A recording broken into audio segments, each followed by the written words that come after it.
The 2026 General Appropriations Bill, the parliamentary status of which is that we are in the period of interpellation. Mr. President, I further move that we now consider the budget of the Department of the National Defense, the Office of the Secretary, Proper Government Arsenal, National Defense College of the Philippines, Office of the Civil Defense, and I further move that we now recognize the distinguished sponsor, our Chair Committee of Finance, Senator Win Gatchalian, and to interpolate Senator Rodante Marcoleta. All right. Any objection? Hearing none, consideration of House Bill 4058, Conduct Committee Report number 18 is in order. We recognize Senator Sherwin Gatchalian to sponsor the budget of the Department of National Defense and to interpolate Senator Marcoleta, but the sponsor is recognized first to place on record the budget. Maraming salamat, Senate President, Majority Leader. Thank you very much. Mr. President, we respectfully submit for the body's consideration the fiscal year 2026 proposed new appropriations for the Department of National Defense and its attached agencies amounting to 305.5 billion pesos. And the breakdown is as follows. For the Office of the Secretary, 2.3 billion pesos. For the Government Arsenal, 2.8 billion pesos. For the National Defense College of the Philippines, 300 million pesos. For the Office of the Civil Defense, 2.6 billion pesos. For the Philippine Veterans Affairs Office, 1.6 billion pesos. For the Veterans Memorial Medical Center, 4.9 billion pesos. For the Armed Forces of the Philippines, 290.7 billion pesos. Of the 290.7 billion pesos allocated to the AFP, 145 billion pesos is for the Philippine Army, 60.3 billion pesos is for the Philippine Air Force, 59.9 billion pesos is for the Philippine Navy, and 25 billion pesos is for the General Headquarters AFP and AFP-wide service support units. We likewise submit to the body for the body's consideration the fiscal year 2026 proposed new appropriations of the revised AFP modernization program in an amount of 60 billion pesos under the program appropriations and another 30 billion pesos under the unprogram appropriations. Maraming salamat, Senate President. All right, thank you. The Senator Dante Marcoleta is recognized to interpolate.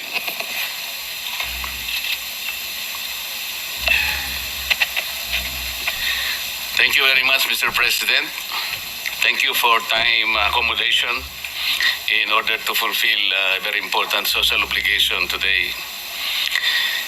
Mr. President, I'd like to start with defense alliances with the United States, Japan, and Australia. The first question is, to what extent does the 2026 budget assume U.S., Japanese or Australian support in case of a major WPS contingency?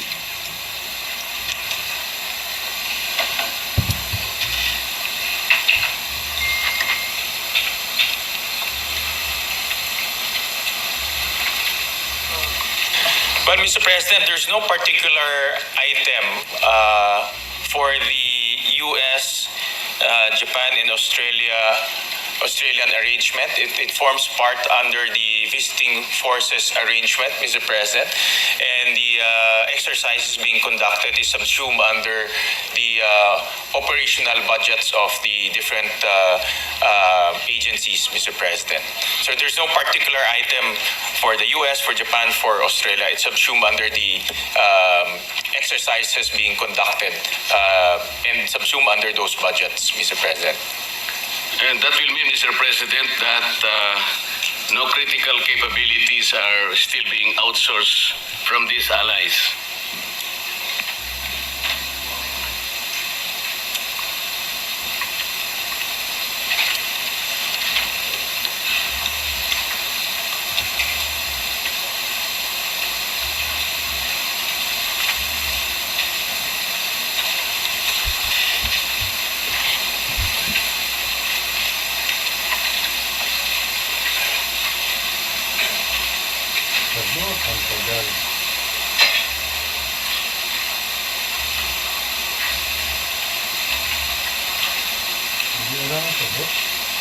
Mr. President, the arrangement between our allies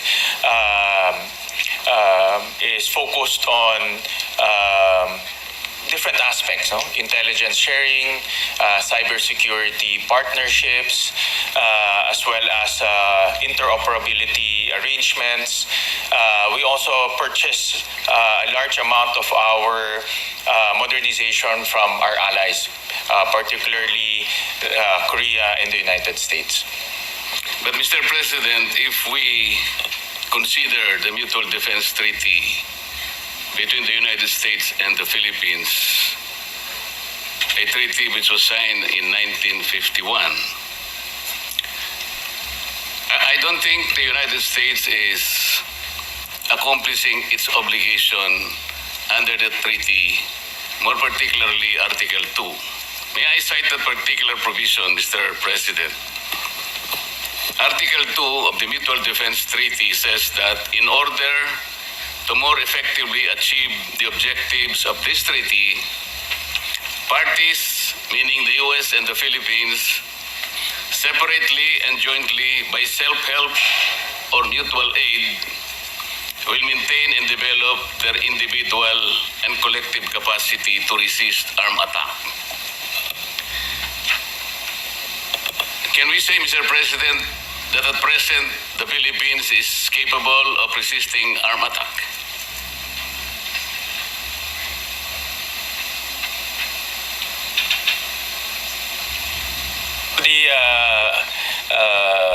The answer from the Department of National Defense depends on the degree of the armed attack, Mr. President. And that's why we have interoperability exercises with our allies, Mr. President, so that we can be prepared for any eventuality, including disaster preparedness, Mr. President, which is, I think, a much more critical preparedness activity that we need to endeavor.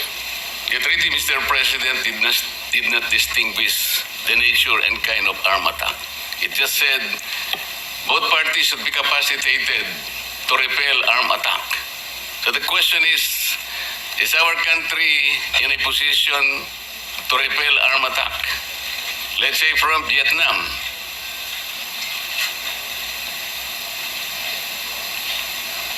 Well, it really depends, Mr. President, on the degree of the armed attack, Mr. President. So We should consider the strength of the Vietnamese army. Can we just... we cannot imagine how much force or what is the extent of armed attack. These countries who may want to attack us will not tell us.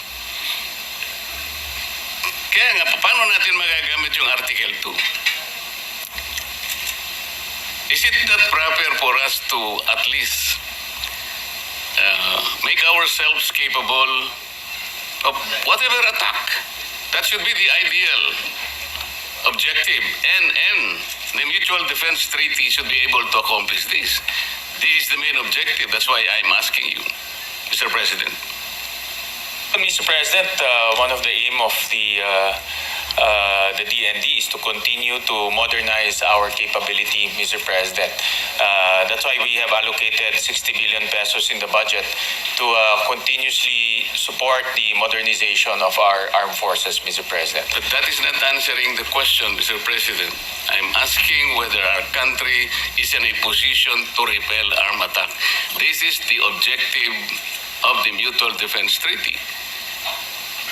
If we continuously hide upon the argument that we are perennially being assisted by the United States, Japan, and Australia, we're compromising our sovereignty and strategic autonomy, Mr. President. So ba't meron pa po tayong Mutual Defense Treaty? We cannot even answer the simple question. Mr. President, with the present capability and the continuous upgrading of our military capability, the objective is to deter instances like what you have mentioned, Mr. President. You're saying, Mr. President, we are in a position to deter For example, China from attacking us? Can we now deter China from attacking us? Yes, Mr. President, the Secretary answered in the affirmative. So what are the deterrents? Or what is the deterrence, Mr. President?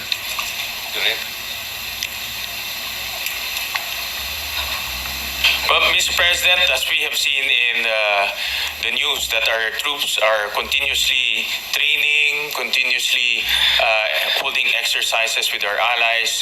So with the capability of our troops and also with the partnership with our allies, Mr. President, these are the components that can bolster our deterrence, Mr. President. That is the only answer that you can provide, Mr. President. Mr. President, that is the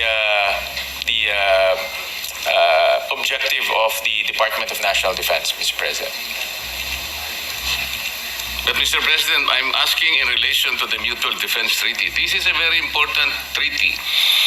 It is, I think, 74 years old. If we maximize that treaty, hindi naman po siguro tatagal. After 74 years, hindi pa po natin masabi na kung ano ang ating napala dito sa Mutual Defense Treaty. Mas matanda pa po sa akin ang treaty ito, Mr. President. Mr. President, from my observation, yung interoperability, yung balikatan exercises is a clear evidence that we are operationalizing the treaty. Yung treaty ho, papel lang ho yan eh. Kung hindi ho nating ilalagay yan sa action through the balikatan exercises, through modernizing our capability, to coming up with our own modernization program, hindi ho talaga magiging beneficial yung treaty na yan. So, makikita naman ho natin na tuloy-tuloy po ang paglalaan po ng pondo sa ating AFP at tuloy-tuloy rin po nila ginagawa yung kanilang makakaya with the limited budget that we have, no? Sana ho mas malaki, but with the limited budget that we have, yung kanilang mga exercises para po makaresponde ho sila kung ano man ang pwedeng mangyari. Sabi po niyo kanina, Mr. President, wala naman po tayong na-outsource sa ating mga partners. It is inconsistent, Mr. President. Tinatanong ko po kanina, gaano po sa ating budget ang ma-assume natin na suporta mula sa tatlong mga kaibigan natin. Ang sabi po niyo, wala. Yeah. May nabanggit ko ho kanina, like for example, intelligence sharing, nabanggit ko rin, nasabi ko rin ho kanina yung cybersecurity capabilities and cybersecurity capacitation. Yun po yung mga ilan sa mga ina-outsource ho natin. At partnership, hindi lang ho outsourcing, but in my view, these are partnerships. Ang mundo ho naman ay interconnected na ho ngayon at hindi ho natin pwedeng sabihin na tayo lang ang gagawa. So we have partnerships with our allies, Mr. President. But a more detailed discussion should be limited to a executive session, and the Secretary is more than willing to brief His Honor on the details of those outsourcing and partnership, Mr. President. Marami ho dito may national security concern, pero open naman po ang ating Secretary na pag-usapan yun through an executive session. What clear red lines and conditions has the Philippines communicated to the US, Japan, or Australia regarding the use of EDCA sites, yung joint patrols po natin and exercises, so that our territory is not used for offensive operations unrelated to Philippine defense and security? Yeah. Well, under the Constitution ho, hindi ho pwede silang magtayo ng base militar ho dito. So itong mga EDCA sites ay ginagamit ho to for joint exercises as well as disaster preparedness. So ang may-ari po ng mga lupa ay tayo pa rin, ang Pilipinas pa rin. Ang nag-ooperate rin po ay tayo pa rin, ang Pilipinas pa rin. So wala ho silang responsibility sa pag-ooperate ho nun. Given the inclusion of EDCA, Mr. President, EDCA sites near Taiwan Strait and the WPS, what risk assessment has DND made that these facilities will not become targets in a possible U.S.-China conflict, not our own making? Based on the reply of the good secretary, their risk assessment is very low, Mr. President.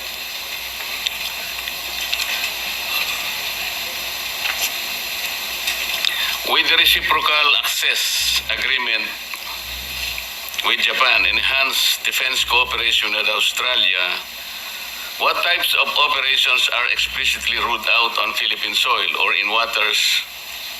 Example, preemptive strikes, offensive cyber operations, long-range missiles deployments. If you can please specify, Mr. President.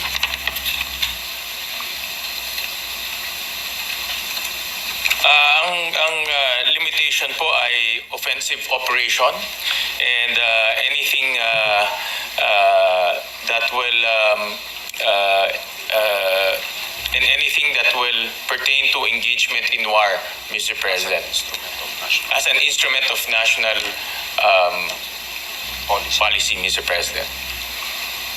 Mr. President, does the Department of National Defense agree that a decision of the Supreme Court interpreting and applying a provision of EDCA automatically becomes part of EDCA itself?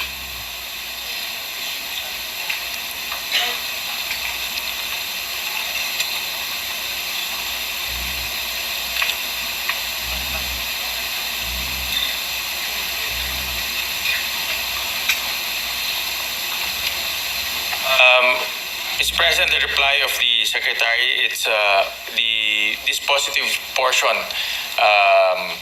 reflects that, Mr. President. It automatically becomes part of. Well, the question requires an answer of either yes or no, Mr. President. What is the dispositive portion, Mr. President?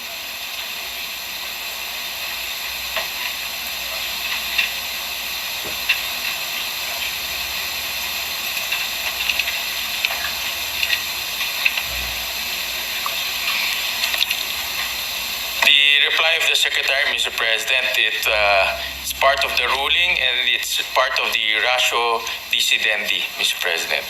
Yes, of course. The decision of the Supreme Court always form part of our legal system, Mr. President.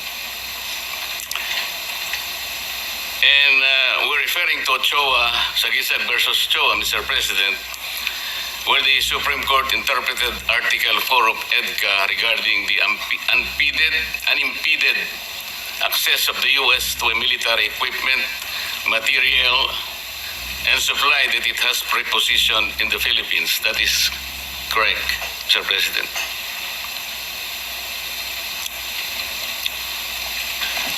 Mr. President, if that is in the ruling, then that is correct, Mr. President. And therefore, Mr. President, you have to agree that such interpretation of the Supreme Court should automatically form part of EDCA, correct? Yes, Yes. subject to the full Constitution. And therefore, the DND has the legal mandate to implement that interpretation of the Supreme Court. Yes, Mr. President, that's correct. Ang sabi po kasi sa kasong ito, o decision na ito, Mr. President, it was interpreted, meaning Article 4 of EDCA, that the U.S. has unimpeded access only to those military equipment, material, and supplies that the Philippines has consented to be prepositioned on Philippine territory. Yes. So, Yeah. could the DND please detail how exactly it is implementing that decision of the Supreme Court, specifically what consent mechanism it is using? Is it the Mutual Defense Board or the Security Engagement Board?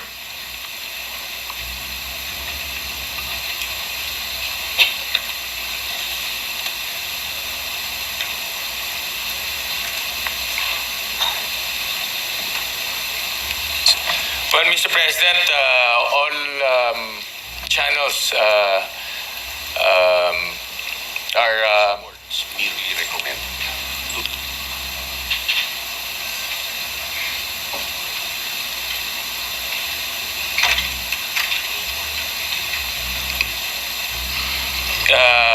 informed, Mr. President, that the boards are merely recommends, and the secretaries of the DFA and the DND are the ones who approve it, Mr. President. When we say the boards, Mr. President, we're referring to MDB and the SEB. Yes, Mr. President, correct. How many come from the Philippine side, Mr. President? And what is the voting requirement?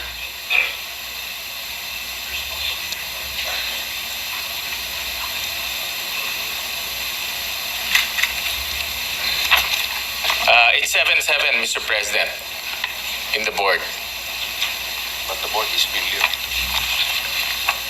Has there been an instance, Mr. President, when the Philippines did not allow the U.S. to preposition a certain military equipment, material, or personnel?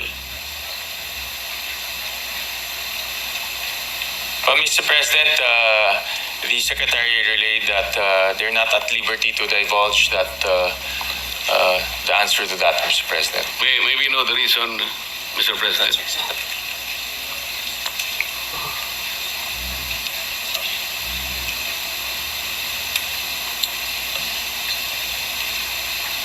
Well, Mr. President, because it forms part of the Mutual Defense Treaty, and National security. it's also part of the operational security, and the President needs to approve the release of that information, Mr. President. Mr. President, the armed forces of the Philippines mentioned that certain U.S. missiles should be prepositioned in the Philippines. Are these nuclear-capable missiles, Mr. President?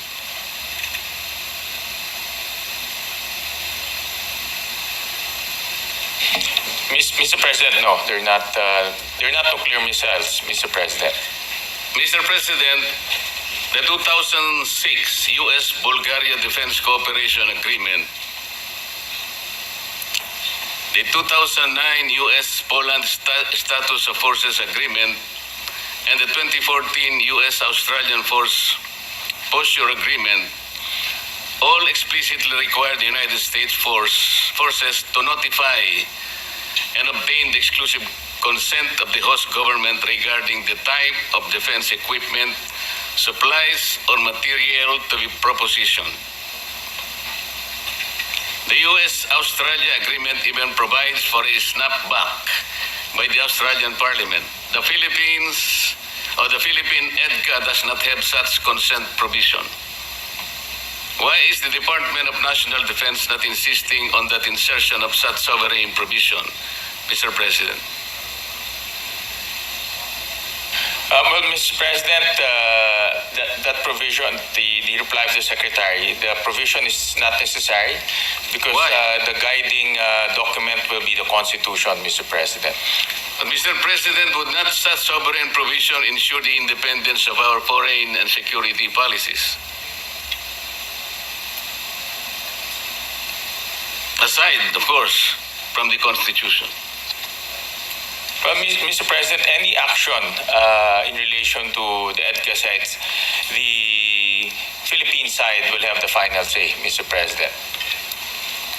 Mr. President, the Chief of Staff of the Armed Forces recently said that all the investigations into and protests against the government corruption are causing destabilization and benefiting China.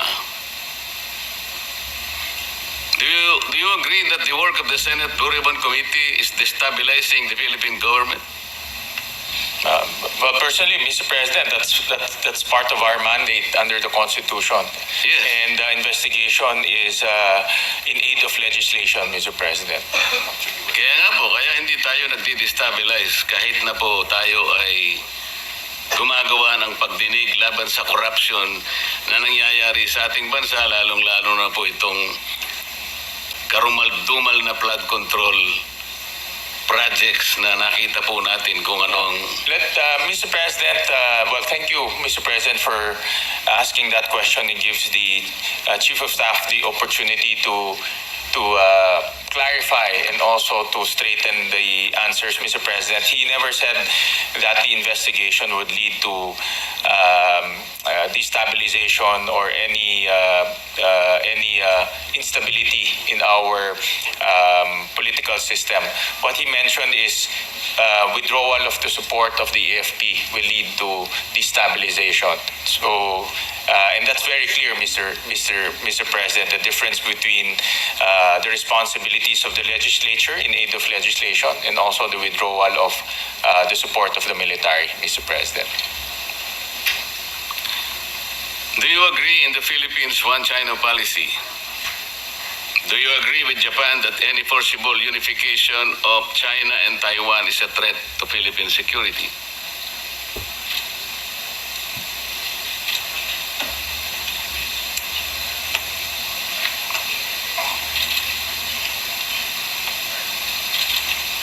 Well, Mr. President, the policy is we adhere to the One China policy.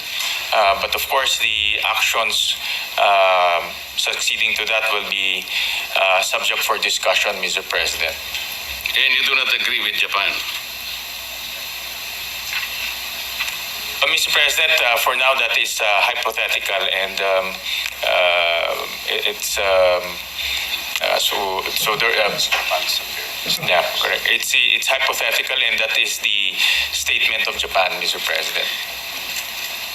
Mr. President, Vietnam's policy of no military alliance has enabled it to develop an indigenous capability to produce military drones. Do you think the Philippines should forever rely on external military assistance or try to stand on our own?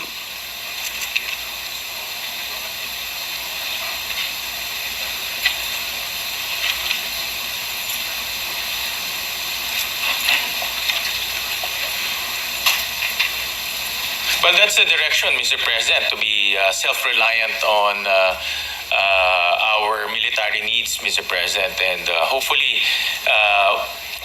later on we can invite investors to come here and build facilities that will manufacture drones and other military equipment, Mr. President. That's the aspiration, Mr. President. But only if conditions will provide in order for this opportunity to come in the near future. Mr. President, the proposal of the Department of National Defense is to amend the Self-Reliant Defense Posture Law. That will allow equity investments, Mr. President, in the Philippines so that we can attract defense manufacturers to come here to the Philippines. Like, for example, Korea is a big defense exporter and we can invite them to set up shop here, Mr. President. That is the direction.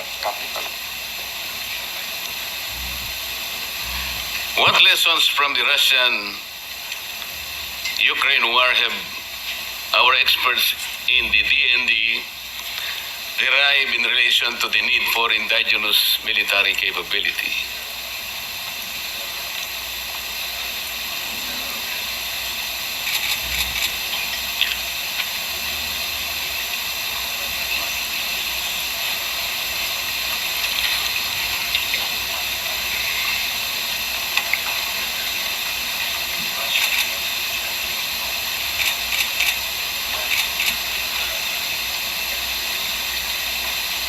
Well, Mr. President, there are many lessons that the department derived from that Russian-Ukraine war. One is the indigenous capability in manufacturing, Mr. President, and actually I've seen some documentaries that because of that war, the Ukraine defense manufacturing industry had a resurgence. They now produce virtually most of the things that they need to repel the Russian invasion. Number two is another lesson is you cannot rely on one country in terms of one country alone to on both sides, Mr. President, on defense support, Mr. President. So it's important to also have alliances with different like-minded nations, Mr. President. So what steps does the DND take, Mr. President, to build our indigenous military capability and If so, which part of the budget that we now consider will be devoted to ensuring such indigenous capability?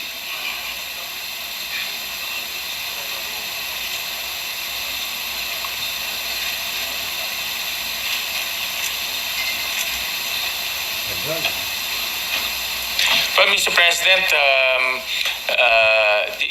the aspiration is to produce our own technology, defense technology, Mr. President. But the department strongly recommends the amendment of the Self-Reliance Defense Posture Law so that government can so the government can invest in research and development as well as the government can invest in defense manufacturing investments, Mr. President. So because of that law, there are limitations in terms of what government can do in defense manufacturing, Mr. President. I'd like to hear a better word, Mr. President, than aspiration. Parang aspiration, malayong-malayo pang mararating na. Can we use another term para kahit paano The vision. hindi yung lilipad-lipad na The vision. The actualization, Mr. President. Yun naman talaga ho ang gusto ho natin because it also creates jobs and technology transfer. But it's, as you know, the defense is also very complicated and the technology is not readily available. Yes, Mr. President, talagang yun ang aking gustong tunguhan kasi can you imagine the Mutual Defense Treaty is 74 years old? Kahit papaano nating kwentahin ito, Mr. President, talagang wala. Pasensya na kayo kung exasperated ako Pero Mr. President, if you've seen the last 3 years, yung mga balikatan exercises have ramped up tremendously, Mr. President. And that's clear evidence that the Mutual Defense Treaty is doing its responsibility, Mr. President. yes, but they fell short in being able to satisfy our requirement that our country is now in a clear position of being able to repel armed attack. Ayoko nang bumalik doon. Yung kasilangang punto ron Mr. President. Well, Mr. President, last comment, actually under the leadership of Secretary Teodoro, doon po talaga nag-umpisa itong ramping up ng mga alliances with our like-minded partners, Mr. President. And with that, doon rin nag-umpisa yung investments rin ho natin sa modernization. No? Kaya this year, Mr. President, pinakamalaking modernization fund ang ilalagay po ng Senado para po makahabol ho tayo sa mga pangangailangan ho natin. Yun po yung gusto ko sabihin, Mr. President. Nakabawi tayo ng konti dahil nandyan ang aking kaibigan, Secretary Teodoro. Kung wala pa siya dyan, paano na? Kasi hindi natin masasabi kung mananatili siya dyan. Pwede siyang Yung palang punto nyo, Mr. President, nakuha ko na ho. Kaya nga Would you say that militarization rather than diplomacy is the main mode of dispute settlement of China? No, Mr. President, absolutely not, Mr. President. Okay. So, ang main tool po natin is diplomacy insofar as the Philippines is concerned. Yes, Mr. President. But it's at the same time, Mr. President, it's to our best and core interest to continuously modernizing our capability, Mr. President. Yung po mga diplomatic efforts natin, ano-ano po yun? Sana hindi lang po mga diplomatic protest tsaka yung tinatawag nilang megaphone diplomacy. Are there actual negotiations and are there budgets devoted for these actual negotiations para yung diplomacy makita natin po talagang nag-ooperate? Mr. President, under the budgets of the Department of Foreign Affairs, Mr. President, merong mga amounts there to continuously engage our partners as well as other countries in diplomacy, Mr. President. Mr. President, is it correct to say that the Department of National Defense is asking the people for billions of pesos to defend the West Philippine Sea or WPS? But Mr. President, it's not only limited to the West Philippine Sea, Mr. President. It's the Yeah, core in mine. relation only to the West Philippine Sea. Yes, Mr. President. Okay. Pwede paano natin isang map? Can we ask the staff to please show the first map?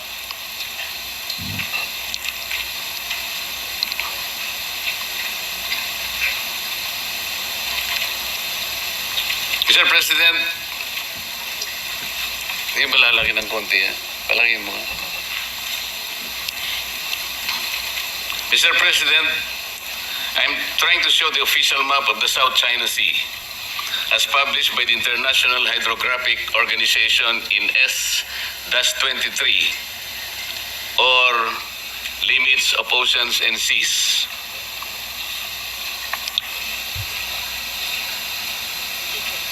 We're not supposed to defend the entire South China Sea, Mr. President.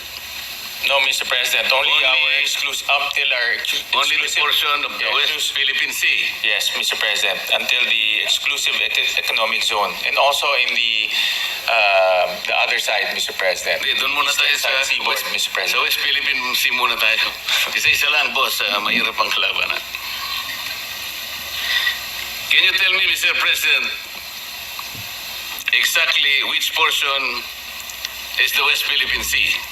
Can you show us a map indicating the features and the limits of that area where we will be spending some of the budgets of the DND for consideration?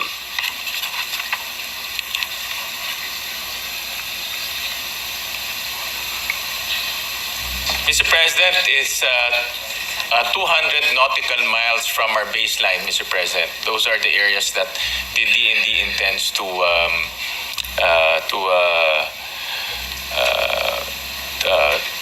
bolster, Mr. President. If you are saying 200 nautical miles from the archipelagic baseline, you're referring to the exclusive economic zone. Correct, Mr. President.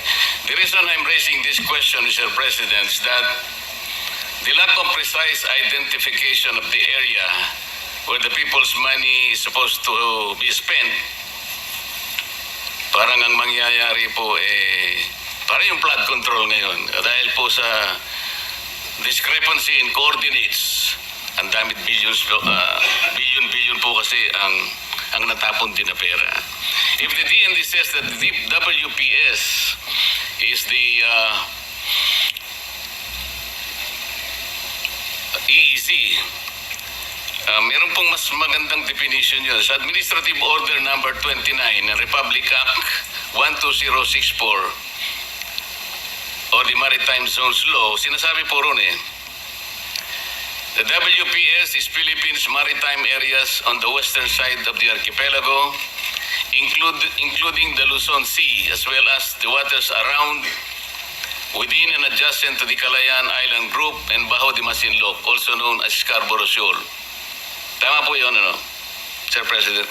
Yes, correct, Mr. President. Would you agree that under Administrative Number 29, the term Calayan Island Group refers to the area enclosed by boundaries identified under Section 1 of Presidential Decree Number 1596? Tama po, Mr. Yes. President. Tama po kayo. And you will also agree that under paragraph 574 of Arbitral Award in the South China Sea Arbitration, the tribunal declared that the Philippines cannot apply boundaries to enclose the Spratly Islands or a portion thereof. Yes. Yes, we agree. We agree with the arbitral award, Mr. President.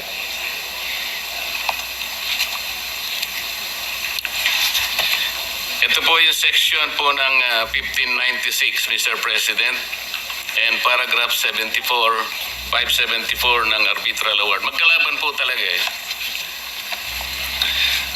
Sabi po ng Arbitral Award, Mr. President, and I quote, "In any event, however, even the Philippines could not declare archipelagic baselines surrounding the Spratly Islands. Article 47 of the Convention limits the use of archipelagic baselines to circumstances where within such baseline are included the main islands, and an area in which the ratio of the area of the water to the area of the land, including atolls, is between 1 to 1 and 9 to 1. Question, is it obvious now that PD 1596 and paragraph 574 of the arbitral award, Mr. President, are incompatible? And therefore, you will agree that definition of the WPS in Administrative Order 29 had to be changed to make it compatible with the arbitral award, Mr. President.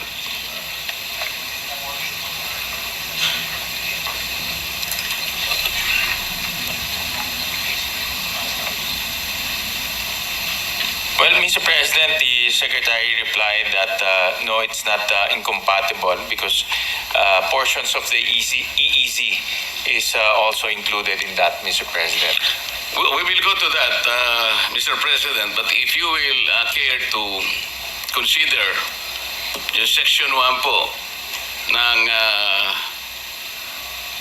Presidential Decree 1596 and the arbitral award, they are inconsistent and incompatible.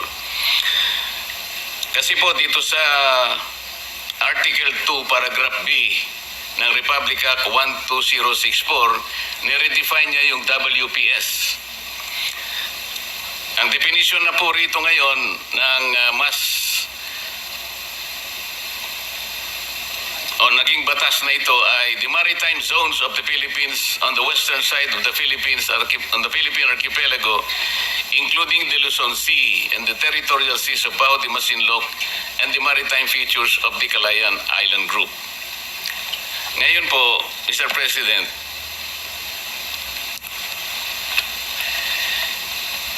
yung limits po ng West Philippine Sea, ang sabi po natin kanina is the 200 nautical limit of the EEZ.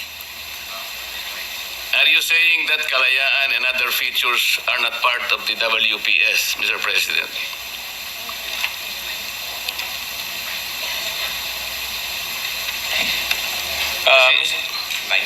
Mr. President, the prevailing law is RA 9522. That is the one that they are following, Mr. President. RA 9522. Republic Act 9522. Enacted in 2009. Enacted in 2009, Mr. President. So, paano po yung Republic Act number 12064? 2012 po ito. This is the more recent law.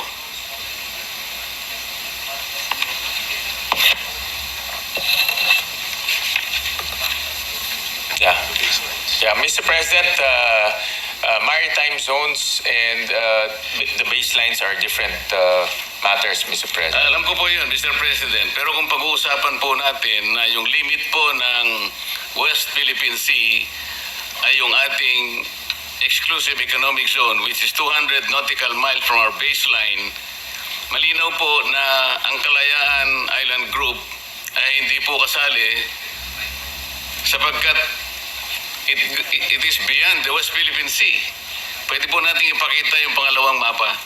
Well, Mr. President, what we are following insofar as the Kalayaan Group of Islands is RA 9522, which defines the baseline, Mr. President, of the country.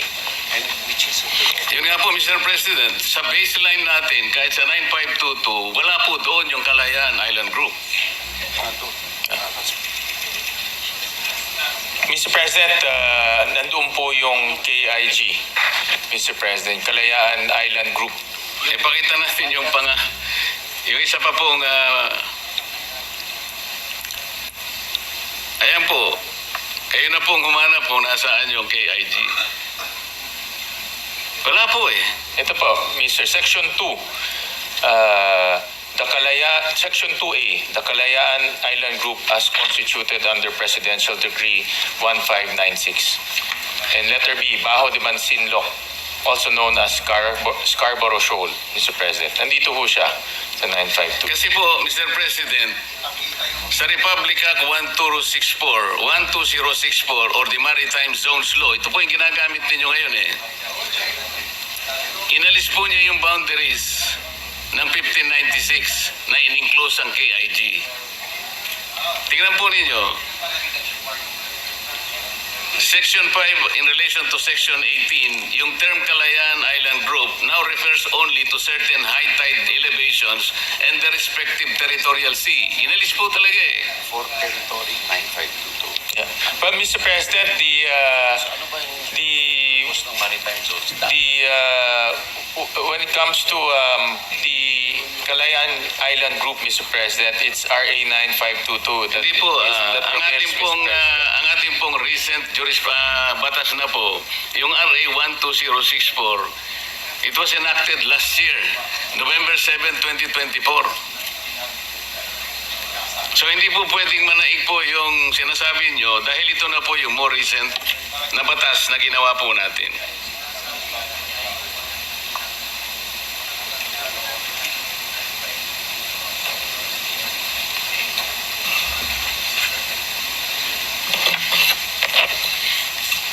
So as it stands now, Mr. President, yung ating West Philippine Sea includes the maritime features of the KIG. Palagay natin. And that some of these features are separated by high seas. Kung mangyayari po yun, Mr. President, ang mangyayari talaga, ang WPS is a discontinuous and disjointed body of water. But Mr. President, also in Section 3 defines the baselines, Mr. President, and it referred back to RA 9522, Mr. President. So, dinefine dito sa batas na ito, yung mga baseline ng ating bansa at pinifer niya bumalik ho tayo sa 9522. So, hindi ho siya inconsistent, Mr. President. The maritime zones only define the maritime zones kung saan po pwedeng dumaan yung barko, Mr. President. But in terms of the baseline, it refers back to 9522, which includes the Calayan Island Group, Mr. President. Hindi nga po eh, yung batas po na binabanggit natin na atin pong ipinasa last year, inalis niya na po yung KIG. Wala na po roon eh.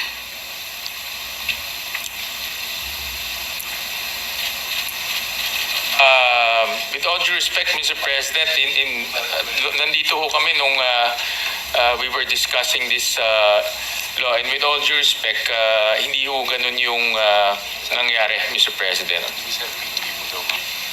Kaya nga po, kung sakaling sabihin natin na ang WPS now will include the maritime features of the KIG, exactly how many features are we talking about here? Can you name and locate each of these features? Can you see us or can you show us the official map? Nine major islands, Mr. President. That is the, there are 9 major islands, Mr. President. Doon po sa KIG? Hindi lang KIG. Hindi lang po sa KIG, but yung mga features po sa... Yun nga po, ang pinakamahirap dito po, dahil wala pa po tayong official map ng West Philippine Sea, hindi po natin madidescribe lahat ang features. At kung meron pong isang mang Pilipino ang naaring mabuhay doon. I'm asking these questions, Mr. President, to make certain that we know what we are talking about when we say West Philippine Sea. Nung po kasing ito'y unang nabanggit nung nasa mababang kapulungan ako, dahil nga po sa hindi pagkakaintindi sa isyong ito, nung sinabi ko na ang West Philippine Sea tayo lang ito. But in the context of international law, hindi po talaga alam pa. Ang alam po nila ay yung South China Sea. Can you imagine, Mr. President, the discomfort, for example, of a passenger in a plane about his safety or her safety, kung marinig niya yung pilot at saka yung control tower, nagdidebate sila kung nasan siya lugar. Sabi ng pilot, I am here in the West Philippine Sea. Hindi maintindihan ngayon nung control tower. Ganun po kasi,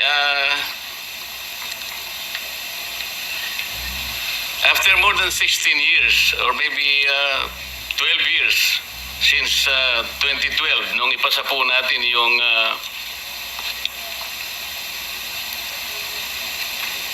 RA 12064, the Philippines has not applied with International Hydrographic Organization for the adoption of the name West Philippine Sea. Yun po kasi yung naging problema yata natin, Mr. President. Bakit po kaya?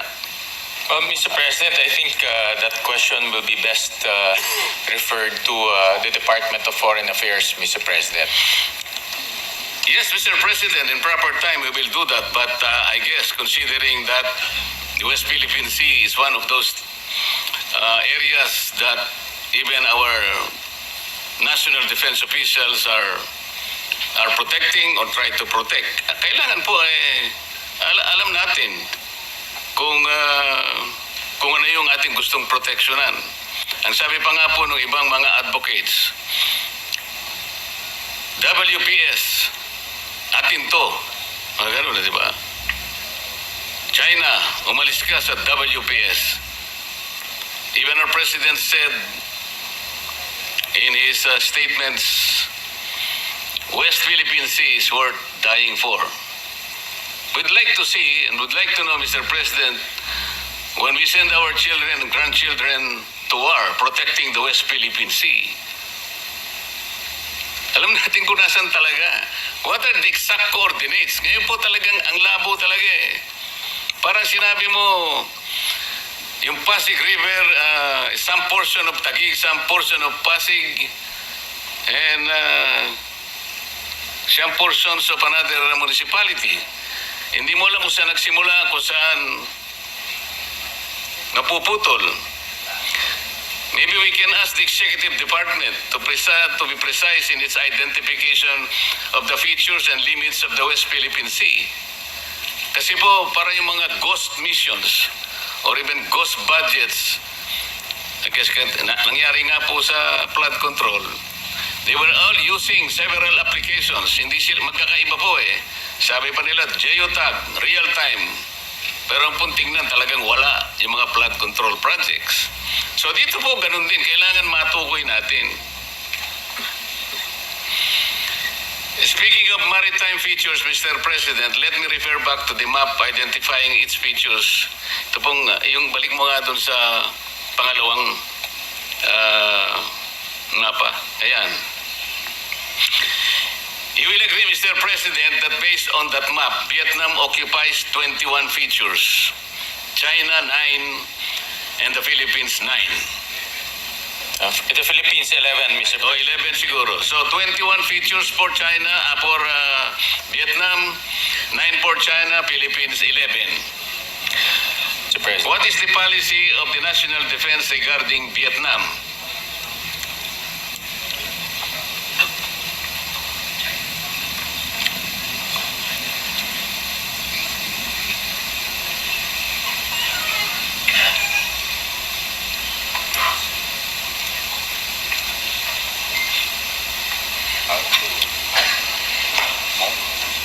Well, Mr. President, in the case of Vietnam, Vietnam is not actively trying to add more areas to their to their territory, Mr. President. Unlike China, Mr. President. 21 na kasi nakuha niya eh. So that's why in the case of Vietnam, meron ho tayong mga trust building activities and diplomatic activities with So with pare-pareho Vietnam. tayong claimants dito, Mr. President. Are we going to force Vietnam out of these features?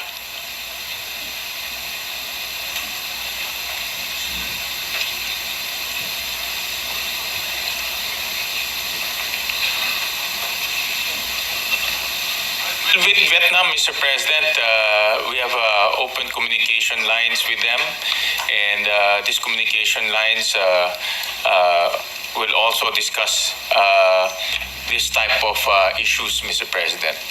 What about with China, Mr. President? Well, with China, it's a different case because we all know that China is trying to claim our territories even within the inclusive economic zone, Mr. President. Nevertheless, diplomatic approaches is still the approach that we are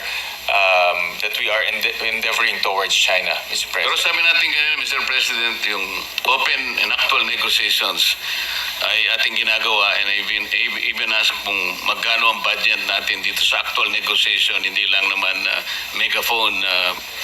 The budgets are in the DFA, Mr. President, and the amounts are not significant because this is part of their diplomatic activities, Mr. President.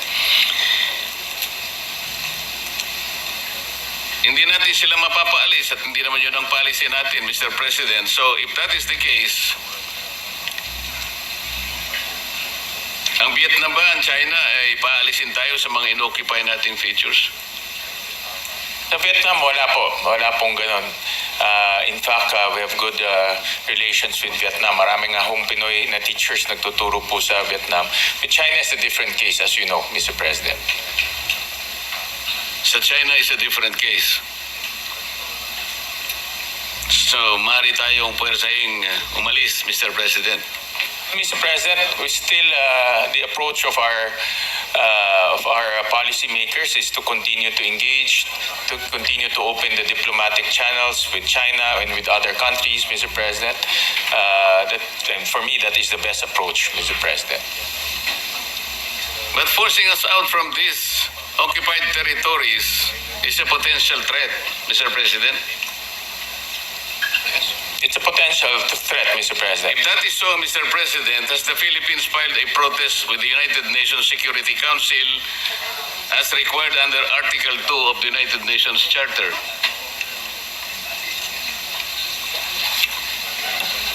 Well, Mr. President, to answer your question directly, no. But to give the reasons on why that policy was undertaken, the best department to answer that is the Department of Foreign Affairs, Mr. President. Kasi po, ang sagot natin is no, Mr. President, then the trend is more imagined than real.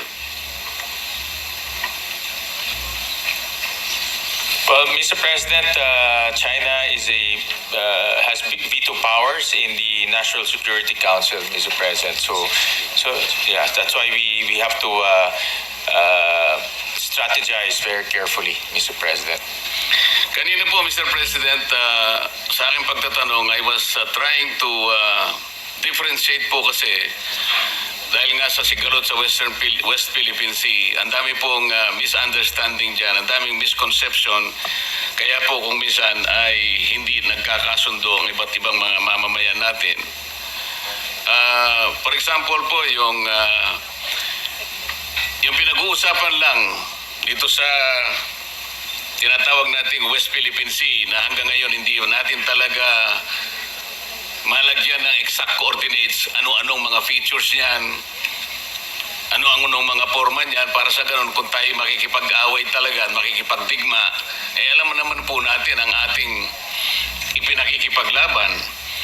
Kasi po, ang pinag-uusapan po pagka sovereign rights lang, ito po ay mga functional jurisdiction over areas that are not territories. Katulad po ng binabanggit nating exclusive economic zone. Kasama na po yung contiguous zone, yung continental shelf and even the extended continental shelf. Hindi po mga teritoryo to Napagkakamalan po na teritoryo, kaya nagkakaroon po ng mahabang pagtatalo. Sovereign rights, Mr. President, is different from territorial sovereignty. Iba po yung sovereign rights sa sovereignty. Yung Estado po, katulad natin, have full sovereignty rights and jurisdiction over our territory. So we can apply our entire range of laws, whether constitutional, administrative, civil, criminal, or commercial, to all persons and properties and activities within our territory. subject to the rights of innocent passage, sea lane passage, open sky passage, and sovereign diplomatic immunities. Ang kaiba po nito, in contrast, yun pong mga tinatawag nating maritime rights. Halimbawa po, itong binanggit natin kanina, contiguous zone, EEZ, continental shelf. Ang may apply lang po natin dito ay mga batas or regulations relating to customs, taxation, immigration, and sanitation. Sa exclusive economic zone po, Mr. President, and continental shelf, even the extended continental shelf, ang mag-a-apply lang po rito ay batas tungkol sa energy, fisheries, and maritime genetic resource, exploration and exploitation of artificial structures, marine research, pollution control, seabed pipelines, and cables. So kailangan po kasing may paliwanag ito in defense of what we perceive as West Philippine Sea. Yun pong maritime rights sa tubig lang, hindi po territory na kagaya po ng ating gustong ipaliwanag na mabuti. Para sa ganon, ay alam po natin kung ano ang ating pinag-uusapan, saan po natin gagamitin ang budget, at kung tayo po ay makikipagyera, alin-alin po ang dapat nating ilaban na sa ganang atin, Mr. President. So, salamat po muli, Mr. President, sa panahon pong ibinigay ninyo. Maraming salamat po. Maraming Mr. salamat. Sponsor, sa inyong panahon at pasensya. Maraming Thank you salamat very po, much. Senator Marcoleta. At Thank you. nakikinig po ang inyong kababayan na taga-Tarlac rin, si Secretary Teodoro. At siya po ay siniseryoso niyo po ang inyong mga mungkahi at suggestion. So maraming salamat po. Patating na eh. Patating na. Patating na. Is